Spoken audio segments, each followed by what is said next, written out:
요한은 예수님을 증거하는 삶을 살다가 반모섬에 유배되었습니다. 요한이 반모섬에 유배된 것은 믿음 때문에 그러합니다. 예수님을 믿고 예수님의 말씀을 따라 살았기 때문에 어떠한 악을 행하여서가 아니라 단지 예수 그리스도를 믿고 살았기 때문에 고난을 당하고 있는 것입니다. 예수 그리스도로 말미암아서 고난당하는 성도들에게 가장 큰 의무, 그 고난이 좀 길게 지속되는 것 같고 우리 삶 속에서 수시로 일어나는 것 같을 때에 가장 큰 의무는 하나님께서, 예수님께서 과연 다스리고 계시는가? 그리고 또 다스리고 계시다면 우리에게 있어지는 이 고난의 의미는 무엇인가? 또 더 나아가서는 왜 이 고난이 계속 지속되고 있는가? 이러한 것이 되물어질 수밖에 없습니다. 하나님께서는 요한에게 계시록의 환상을 통해서 그러한 고난 가운데, 현재 당하고 있는 고난 가운데에서 하나님께서 다스리고 계시는 것과 그 고난의 의미는 우리 성도들이 말씀을 통하여서 정결하게 되고 멸관을 가진 자로서 하나님 앞에 서게 하기 위한 하나님의 계획이다라는 것을 계속 거듭거듭 말씀해 주시고 있습니다. 이런 말씀들을 들을 때면 이제 우리의 마음이 문제인 것 같아요. 이 뜻을 그대로 받아들여서 우리가 당하는 고난 속에 예수님께서 일곱 교회에게 말씀하신 것처럼 예수 그리스도께 주신 말씀을 따라 붙잡고 인내하고 그 말씀을 따라 끊임없이 살아갈 것을 선택할 것인지, 아니면 일곱 교회의 연약함처럼 우리의 삶 속에서 적당히 타협하고 살아갈 것인지 갈등하고 선택을 해야 되는 것입니다.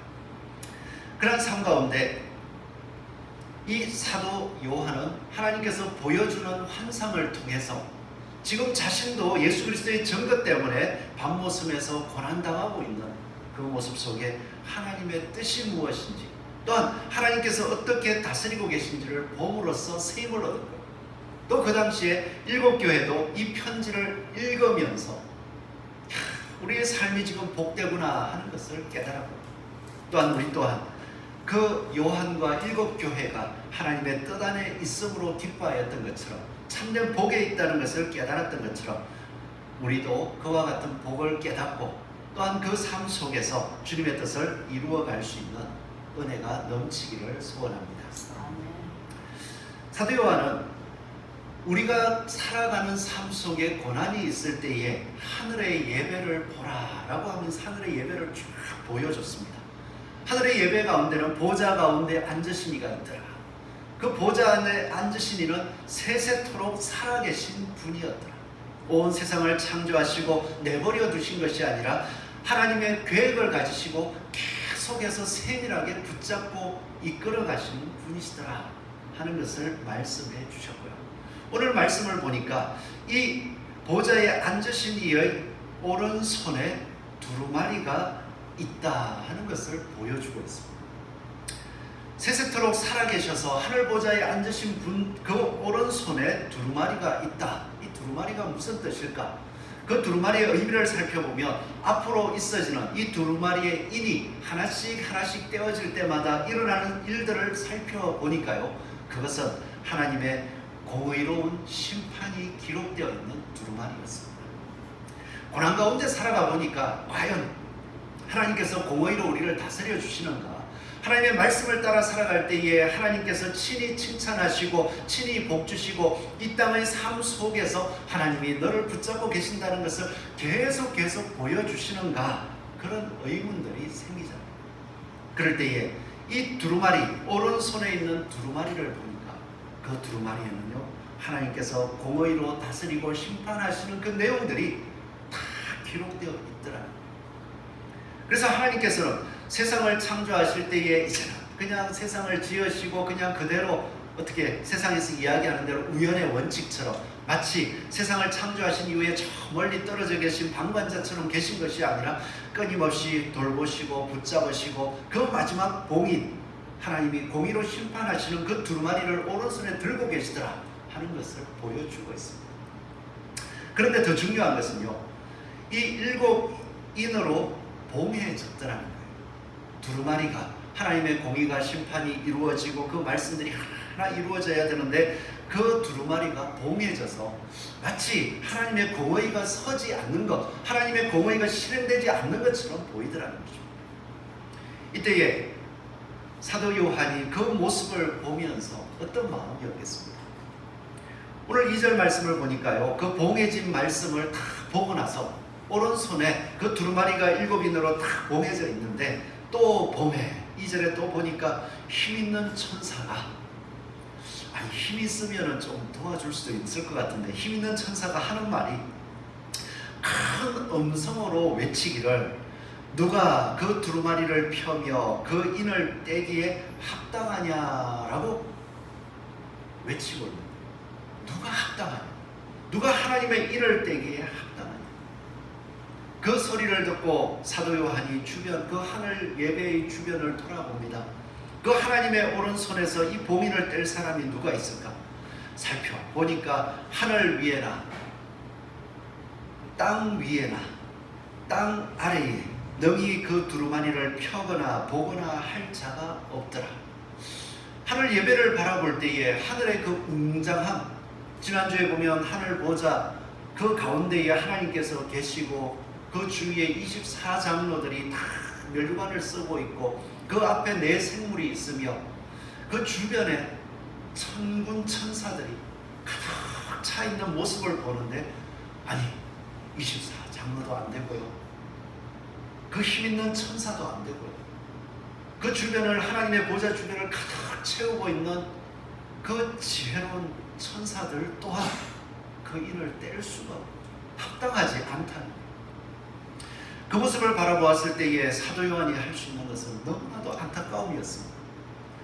하나님의 공의가 이루어져야 될 것인데 하나님의 계획이 실현되며 그 계획 안에서 하나님께서 약속하신 것을 내가 받아 누려야 될 것인데 이 인을 떼기에 합당한 자가 아무도 없다라고 할 때 사도 요한의 심정 속에는 그 영화로운 천사들이나 그 가운데에서 24장로들의 그 멸관 쓴 모습을 보는 것이 아니라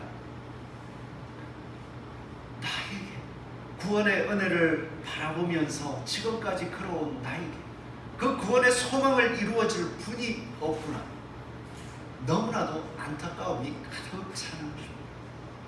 그때의 사도 요한이 할 수 있는 것 한 가지더라고요. 오늘 4절 말씀입니다. 이건 같이 읽어볼까요?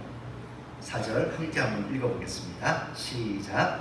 그 두루마리를 펴거나 보거나 하기에 합당한 자가 보이지 아니하기로 내가 크게 울었더니, 그 하늘의 영광을 바라보면서 살아계신 하나님, 세세토록 살아계셔서 천하 만물을 창조하시고 붙드시고 지키시고 다스리시는 그 하나님, 그리고 그 하나님의 뜻이 이루어질 보좌의 오른손에 들려있는 두루마리, 그것을 바라보면서 뗄 자가 없는 모습 속에 너무나도 안타까워서 크게 울었더라.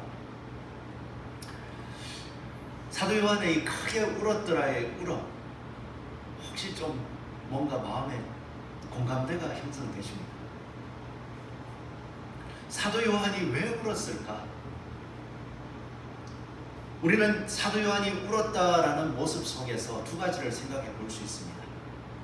사도 요한이 울었다라고 할 때의 그 울음 속에는 자신이 걸어가는 삶 속에서 자신을 붙들어줄 이, 자신이 바라보는 소망이 온전히 이루어질 그 약속을 이루실 이가 없는 것 같은 안타까움.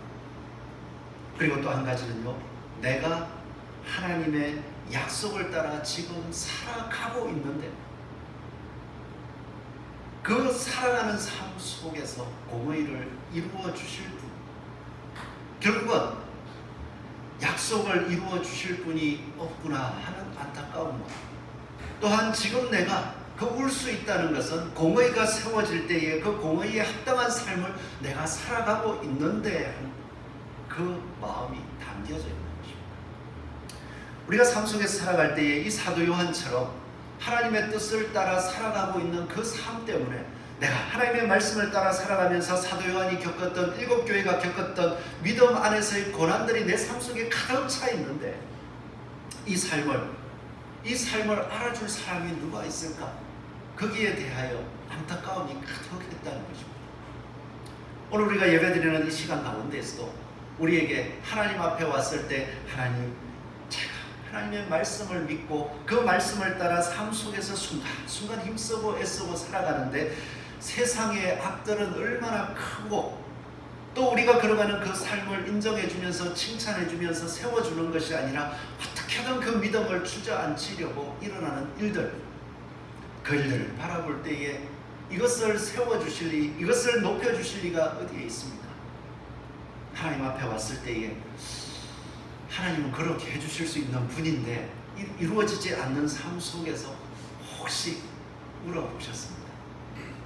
예배를 드리러 나오면서 세세토록 살아계신 분, 큰 영광 가운데서 온 세계를 다스리시고 하나님의 뜻을 반드시 이루어 주실 분, 그분을 생각하는 가운데 내가 그분의 말씀 앞에 살아가고 있는데 하나님, 너무나도 그 말씀이 세워지지 않고 또 내 삶 속에서 그 말씀을 맛보지 못하고 있습니다.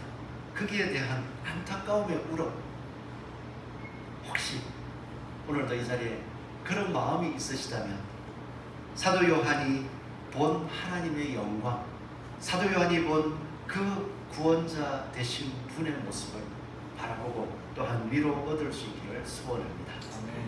그런데 그런 생각조차 마음속에 없다면 또한 이 말씀을 통하여서 하나님이 이루어 가신다는 것을 깨닫고 내가 그 마음을 가지지 못한 모습 때문에 사도 요한처럼 울 수 있는 마음을 달라고 기도하는 저와 여러분 되기를 소원합니다. 사도 요한은요, 자신의 삶, 지금도 계속 고난 속에 있잖아요. 로마 황제의 힘이 더 세 보이고 또 자신뿐만 아니라 자신의 말을 듣고 믿음을 지켰던 사람들, 그 사람들 일곱 교회가 여전히 어려움과 환난 속에 있는 모습을 볼 때에 하나님 가급적이면 이 땅에서 좀 세워주십시오, 그런 안타까운 마음을 가지고 있었을 것이고, 또 두루마리에 인이 봉해져 있는 것을 볼 때 그것을 좀 열어주실 분이, 그래서 하나님의 심판이 이루어지기를 간절히 바라는 마음, 그것 때문에 울고 있습니다. 우리는 이 울고 있는 사도 요한의 마음 속에서 그렇게 울 수 있는 사람은 죽음과 승리를 볼 수 있는 사람이다 하는 것을 깨닫습니다. 자, 사도 요한이 크게 울었습니다. 도대체 이 구원을 이루어 주실 분이 누구인가? 5절 말씀을 보니까요, 그때에, 자, 한번 보겠습니다.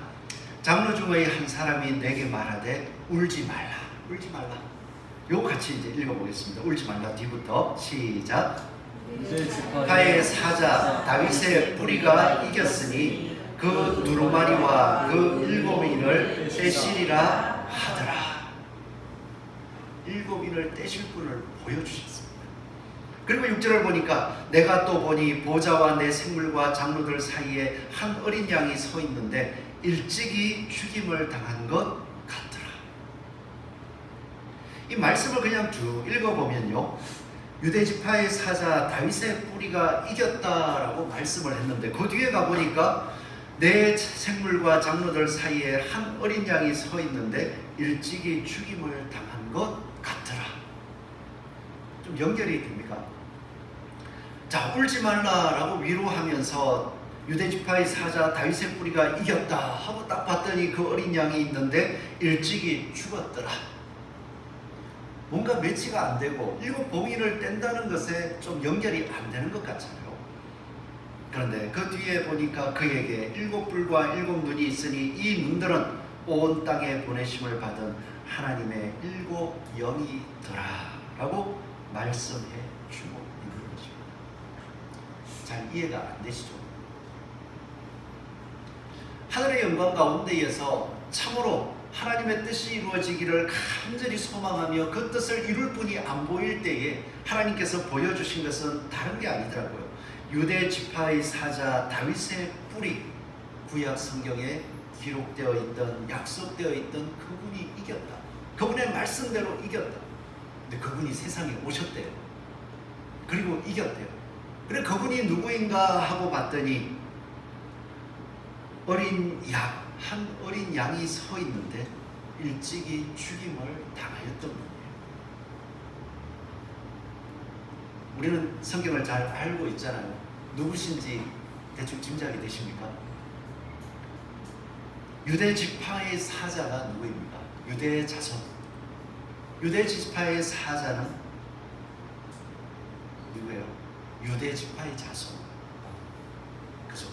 다윗이 될 수도 있고요. 그 뒤에 가서는 다윗의 뿌리라 했으니까 다윗의 혈통에서 난 사람. 누구죠? 너무 쉬워서 예수 그리스도. 예수님은 유대 지파였으며 다윗의 혈통이셨습니다. 육신을 입고 이 땅에 오셔서 그분이 이겼대요. 근데 성경을 보니까 예수님께서 진짜 이겼냐 하고 살펴보니까 그 크신 능력으로도 안 되더라고요. 이 땅에 오셔서 진리를 말씀하시고 진리를 따라 살아가면서 이적과 기적, 병을 고치시고 죽은 자까지 살리시는 능력을 보여주셨는데도 안 되시더라고요.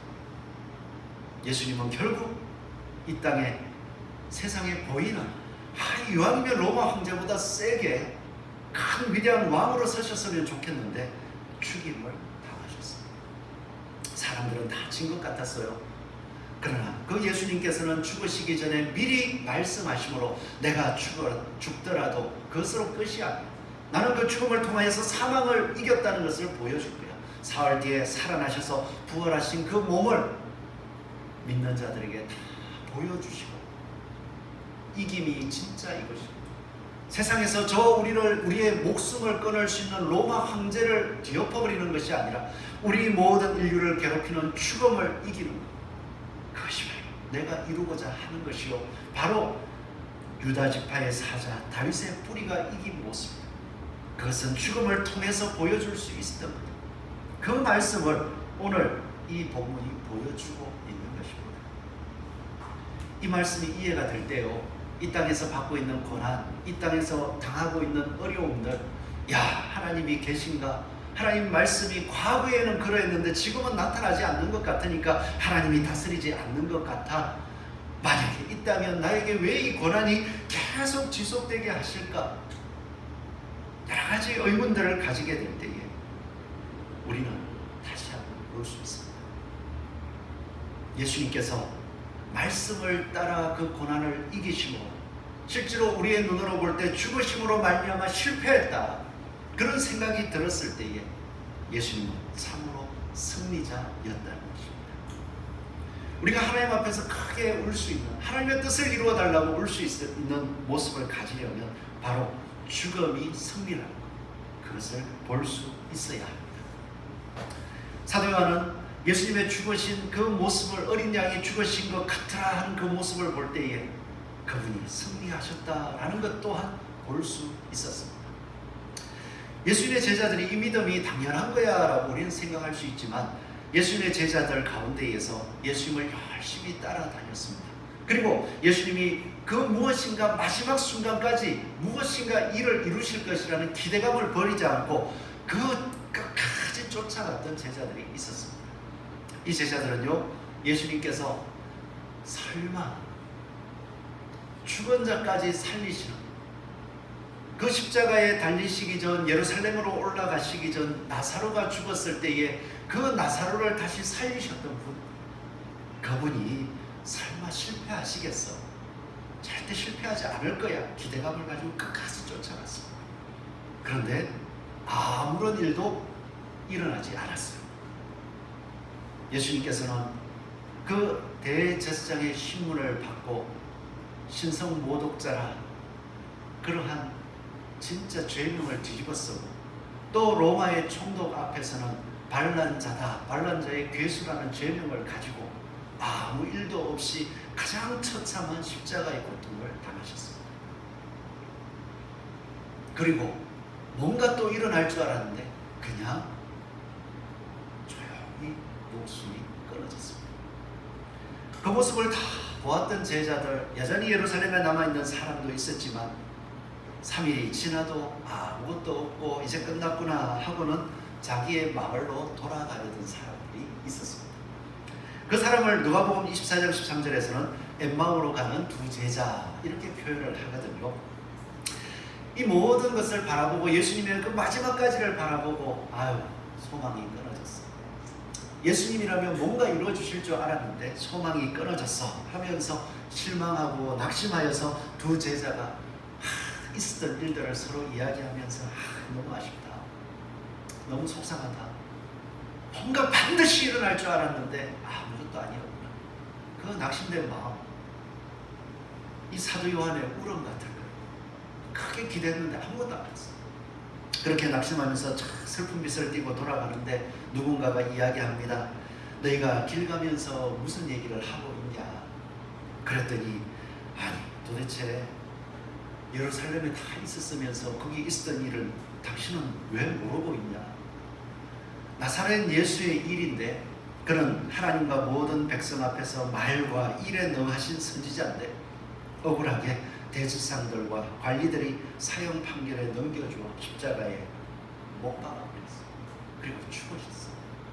우리는 뭔가 이루실 줄 알았는데 안 돼버렸어. 쫙 낙심해서 갔습니다. 우리 삶 속에서 종종 그렇잖아요. 고난 가운데 있을 때는 하나님이 함께 하시지 않는 것 같아요. 하나님 말씀이 이루어지지 않을 것 같아요. 그렇게 그 마음속에 낙심된 그러므로 다시 예전으로 돌아가 볼까 그런 생각이 들 때가 있습니다. 그때 세임을 얻는 것은 바로 죽음 이후의 승리더라고요. 오늘 예수님께서는 이 제자들에게 뭐 다른 것을 보여주시는 것이 아니라 이야기를 합니다. 자, 그 제자들과 함께 걸어가면서 너희들 있었던 일이 이야기가 이제 다 듣고는 이야기를 합니다. 이러시되 미련하고 선지자들이 말한 것을 마음에 더디 믿는 자요.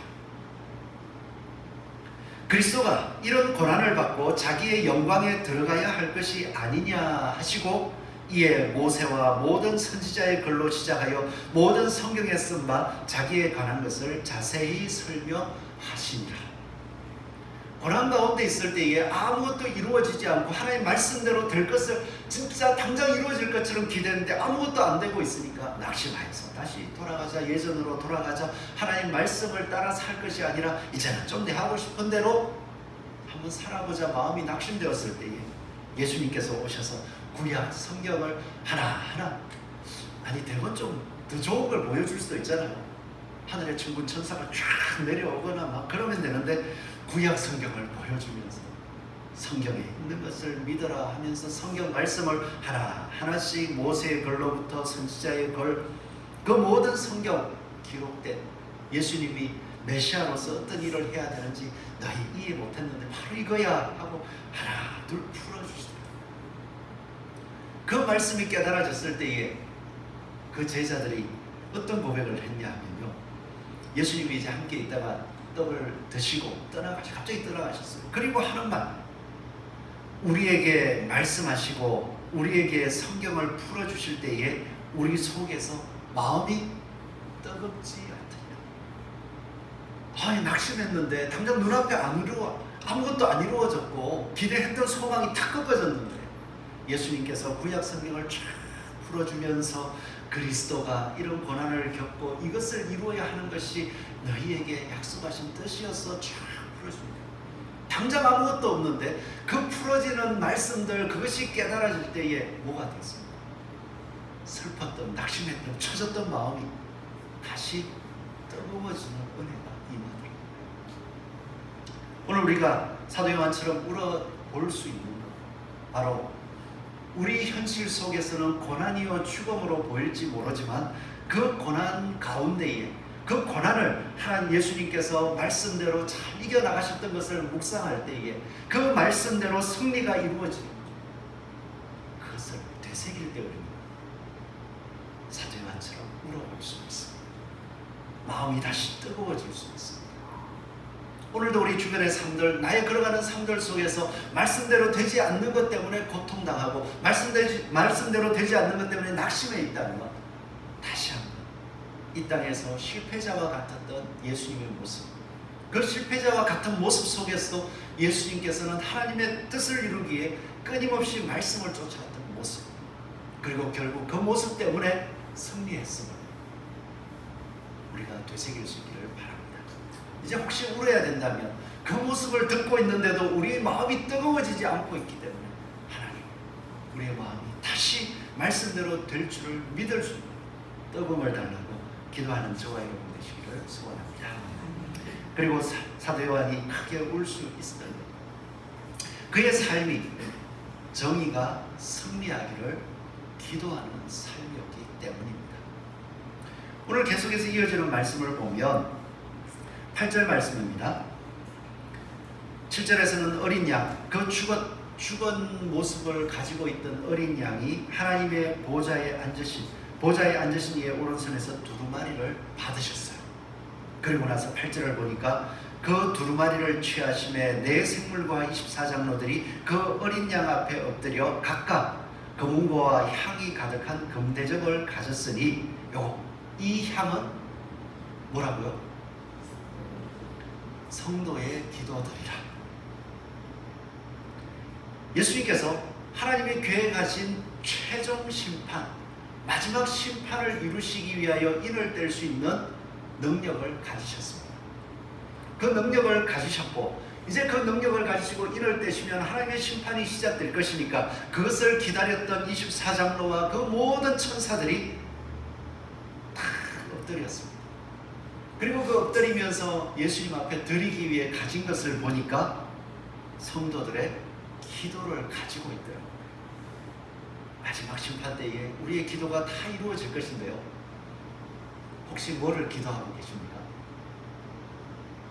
지난 한 주간 하나님 앞에 기도하셨다면 뭐를 가지고 기도하셨어요? 하나님의 마지막 심판이 이루어질 때 그 향이 싹 올라가면 그 기도가 이루어진다고 해보자고요. 혹시 마지막 심판 때에 하나님께 드렸던 기도가 이루어지는데 지금 그 기도가 이루어지면 기쁘겠습니까? 심판 때에 지금 내가 구하고 있는 것이 이루어졌어. 그 심판 때에 의미가 있는 것입니까? 만약에 하나님 오늘 돈을 좀 주십시오. 하나님 직장 좀 잘 되게 해주십시오. 오늘 말씀대로 기도가 다 모아지고 있어요. 근데 심판 때 이제 세상이 싹 없어지고 우리가 사용하던 이것들은 아무 의미가 없어질 때에 그 기도를 하나님이 다 들으셨다. 무슨 의미가 있죠? 이 기도는요, 앞으로 이어질 말씀을 계속 살펴보면 성도들의 기도가 하나님 앞에 다 올라갈 때에 하나님의 말씀대로 살아갔습니다. 그런데 세상은 그것을 알지 못하고 예수님을 십자가에 못 박고 그를 죽음으로 내몰았듯이 우리를 계속해서 예수님처럼 고난을 겪게 하고 또 죽음으로 내몰았습니다. 하나님 너무나도 억울합니다. 말씀대로 살았는데 악인이 의인을 정죄하는 이러한 일들이 세상에 넘쳐나고 있습니다. 하나님 이거 언제 갚아주실까요? 좀 지금 갚아주세요. 그 기도가 계속 쌓이고 있다는 거예요. 지금으로 따지면 얼마나 쌓여 있겠습니까? 2000년 치자고요. 2000년 동안 쌓여 있는 거예요. 믿음을 따라 지키고 믿음을 따라 고난을 받았던 사람들이 하나님, 성경이 사실이기에 하나님께서 세상을 통치하시고 하나님께서 말씀대로 이룰 것이기에 그 말씀을 따라 살았습니다. 그 말씀을 따라 살았더니 세상에서 유리하고 방황하며 또 세상 가운데에서 핍박받는 고난 연속이었습니다. 하나님 이거 언제 갚아주실까? 하나님 말씀대로 영광이 있다는 것을 언제 보여주실 것입니까? 그 기도가 2000년 동안 쌓여있어요. 더 구약으로 따지자면 그 이전은 둘째치고 아브라함으로 시작해가지고 그 믿음을 지켰던 모든 의인들의 기도가 계속 쌓여있다. 그런데 더 중요한 것은 이런 기도를 드릴 수 있는 사람은 누굴까요? 예수님을 믿고 여러분들 이 기도를 드리고 있습니까? 하나님, 저 하나님 말씀대로요, 예수님께서 우리에게 주신 말씀대로요, 예수님 말씀을 따라서 예수 그리스도를 주로 고백하는 사람들을 서로 사랑하기 위하여 몸부림쳤습니다. 그런데 그 몸부림을 쳤을 때 사랑을 받고 사랑이 자라나면 되는데 아픔도 많이 있고요, 상처도 있고요, 알아주지 않는 사람도 있고요.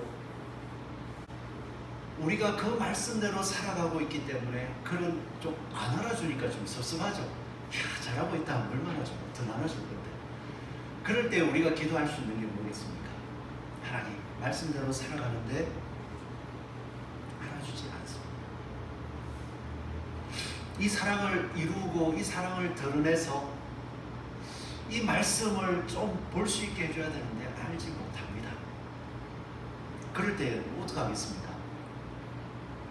바로 이 사도 요한이 크게 울었더라 한 것처럼 하나님 알게 해주십시오.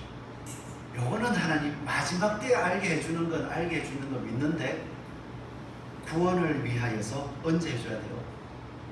살아있을 때 좀 보게 해주십시오. 그 기도를 해야 돼요.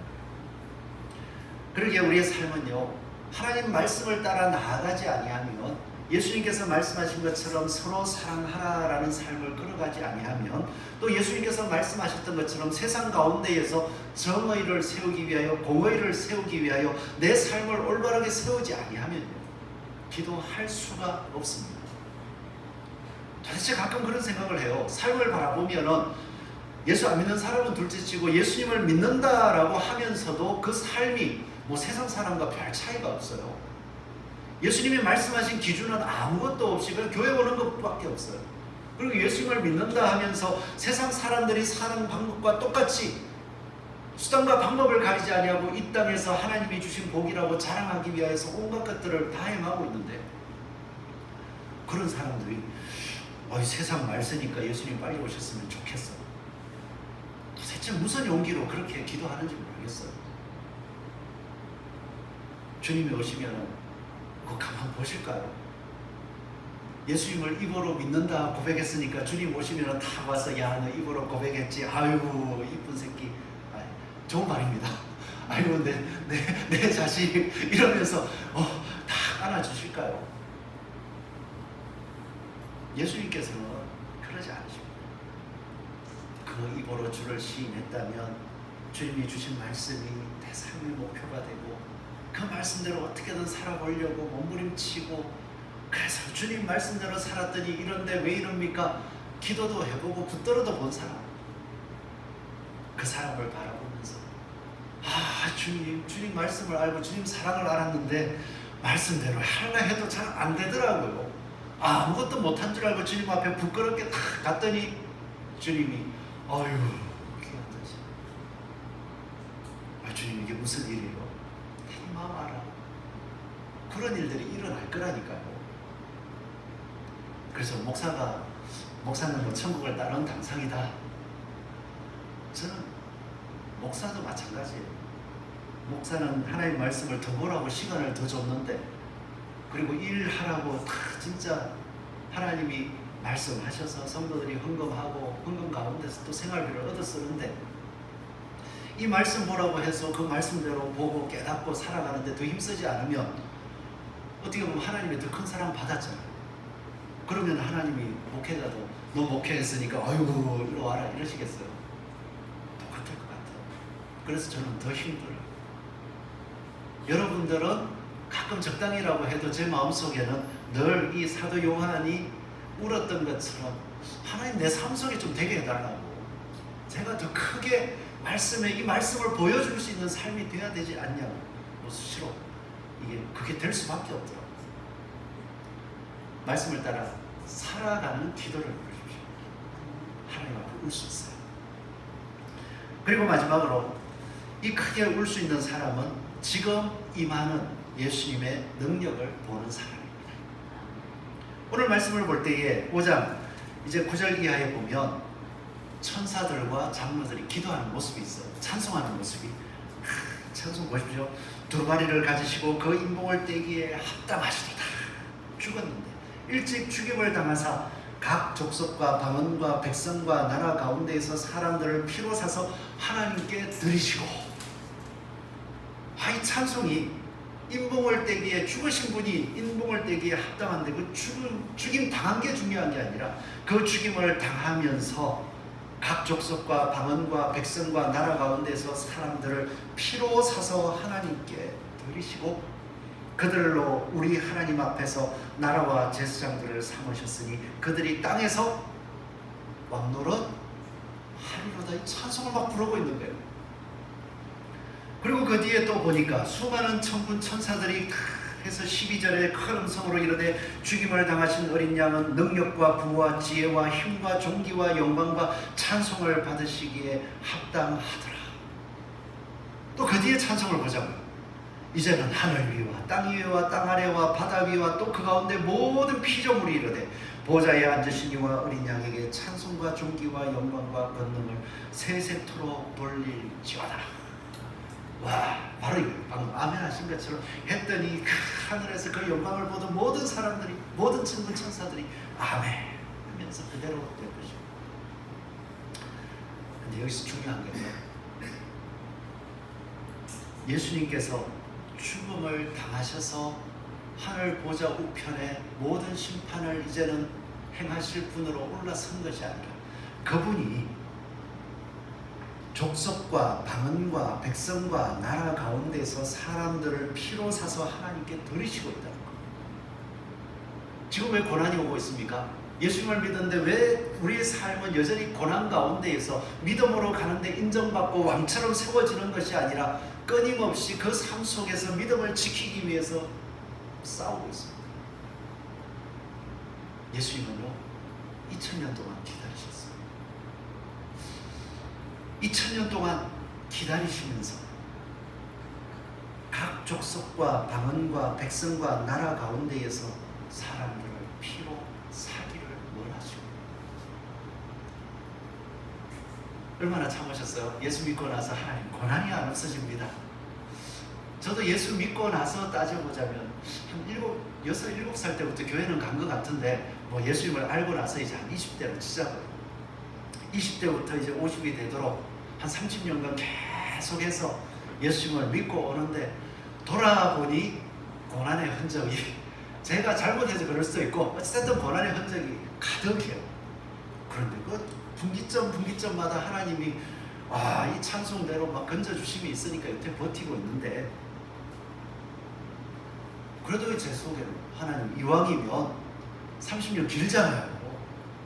그러면 하나님 좀 여기 찬송처럼 이 땅에서 왕노릇하게 좀 해주십시오. 왜 아직도 고난을 줍니까? 하고 넘어질 수 있는데 제가 한 30년을 바라보면서 그런데 예수님 몇 년을 바라보고 계신다고요? 아직도 이미 하늘 보좌에서 우편에 왕이 되셨습니다. 우리 이 말씀을 보면서 이제 됐나? 이게 아니라 왕이 이미 되셨어요. 2000년 동안 그 사람들의 죄악을 하나하나 우리는 모를 수 있는데 예수님은 다 알고 계신데도 여전히 참으면서 나를 왕같은 제사장으로 피로 사서 왕같은 제사장으로 지금 세워놓으시다는 거예요. 그리고 나서 예수님이 당하신 그 고난을 너의 몸에 새기게 하시면서 뭐합니까? 바로 그거야. 내가 너를 그렇게 참고 기다리다가 불러서 그 믿음의 삶 속에 고난을 겪어가게 하는 것, 너의 그 삶을 통해서 아직도 내가 택할 사람, 피로 살 사람들을 부르기 위해서. 여러분, 고난이 있을 때 믿음의 성도들에게 찾아오는 시험은 엠마오 도상의 두 제자처럼 슬픈 빛을 띠고 낙심하고 돌아가는 모습입니다. 이때 이제 우리는 다르게 하죠.